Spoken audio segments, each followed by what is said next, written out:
একটা পুরুষের কমপক্ষে ২টা বউ থাকা ভালো। কথাটা শুনে একটু অবাক হচ্ছেন, তাই না?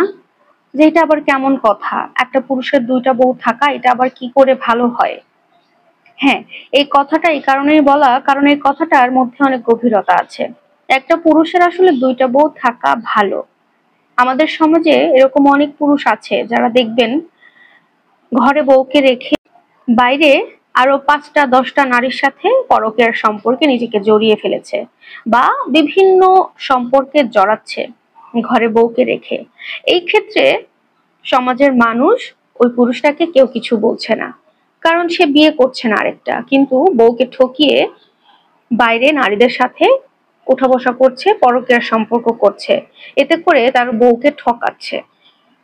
আর যখনই একটা পুরুষ দেখা যায় যে কোনো কারণে বা স্ত্রীর মতামত নিয়ে বা যে কোনো কারণে বিয়ে করেছে, অন্য একটা মেয়ের সাথে পরকীয়ার সম্পর্ক না করে সরাসরি বিয়ে করে নিয়েছে, ২টা বউ নিয়ে সংসার করছে, এই সমাজের অসুস্থ সমাজের কিছু অসুস্থ মানুষ ওই পুরুষের দিকে আঙ্গুল তুলবে, বলবে পুরুষটা খারাপ, পুরুষের চরিত্র খারাপ, সে যদি ভালো হইতো কখনো বউকে রেখে আরেকটা বিয়ে করতো না। অন্য কোনো কারণ কিন্তু তারা দেখতে চায় না, শুধু দেখে যে আরেকটা বউ সে ঘরে তুলেছে। কিন্তু এই কথাগুলো কিন্তু ওই পরকীয়া করা পুরুষের সাথে কখনোই কেউ বলে না। এটা কিন্তু আমাদের সমাজে হয়ে থাকে। তো আমার কথা হচ্ছে, একটা পুরুষ যখন বিয়ে করছে তার দিকে কেন আঙ্গুল তোলা হচ্ছে? সে কেন বিয়ে করছে? তার প্রথম স্ত্রী কেমন ছিল? তার প্রথম স্ত্রীর চরিত্র কেমন ছিল?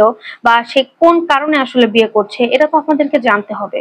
তারপরে তো আপনারা কথা বলবেন। কিন্তু যেই পুরুষটা বউকে রেখে ঠকিয়ে বেইমানি করে আরো বাইরের 10টা মেয়ের জীবন নষ্ট করছে পরকীয়া করে, তার বেলায় আপনারা ওই পুরুষটাকে কেউ কিছুই বলেন না, বরং তাকে আরো রাস্তা দিয়ে বুক ফুলিয়ে হেঁটে যাওয়ার মতো ব্যবস্থা করে দেন, কারণ সে বিয়ে করে নাই।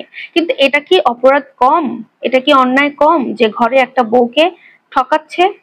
একটা কথা কি জানেন, পরকীয়ার নেশা না খুব বাজে একটা নেশা। মানুষের জীবনের সব ধরনের নেশা ভালোবাসা দিয়ে কাটাতে পারবেন, বা মেডিসিন বলেন বা চিকিৎসা বলেন, যে কোনো ওয়েতে যে কোনো নেশা কাটানো যায়, কিন্তু এই পরকীয়ার নেশা কোনোদিন কোনোভাবে দূর করা যায় না।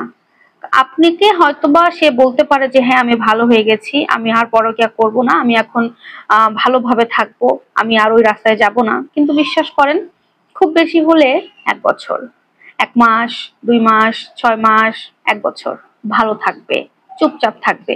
১ বছর পরই দেখবেন সে আবারও অন্য কোনো নারীর সাথে অন্য কোনো কৌশল অবলম্বন করে পরকীয়াতে জড়িয়ে পড়েছে, কারণ এই নেশা থেকে তারা কখনো বের হতে পারবে না। তারা পরকীয়া করবেই, কিন্তু তাদের কৌশলটা তারা পরিবর্তন করবে যেন আপনি আর খুব সহজে তাকে ধরতে না পারেন। ঠিক আছে? এই জন্যই আমি বলেছি যে একটা পুরুষের ২টা বউ থাকা ভালো, অন্তত পরকীয়া করার থেকে।